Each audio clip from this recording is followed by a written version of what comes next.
Sveiki, bičiuliai. Labai dažnai sulaukiu žmonių įvairių klausimų apie automobilius. Tai yra, kad pakonsultuočiau apie automobilių dėžes, variklius, kažkokias tai einamas problemas ir taip toliau ir panašiai.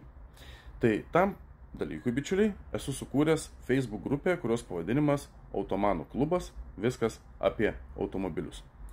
Į šitą grupę prisijungus yra tikrai ne vienas meistras, kuris jums rūpimą klausimą parašius postą atsakys į komentarus, manau, kokia tai bėda yra, ar tiesiog suteiks jums kažkokius tai patarimus, perkant kažkokį automobilį.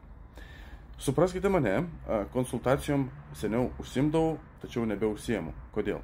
Todėl, kad paprasčiausiai yra laiko stoka, bičiuliai. Labai daug laiko per dieną atima kelionę, įsivaizduokit, man reikia, pavyzdžiui, važiuoti į Vilnių ir atgalane. Tai jau 450 km. Po patį Vilnių dar prasimali, kol 5 mašinas patikrini, dar 100 km dasideda kaip niekur nieka, nes žiūrėk, į vieną galą važiuoju, į kitą, į trečią ir taip toliau. Taip kad laikas pas mane yra labai man brangus dalykas. Na, o jau po darbų, kada jau iš ten begrįžčiau, kaip sakant, tai kaip ir visi, norisi tą laisvą laiką praleisti su šeima bei vaikais.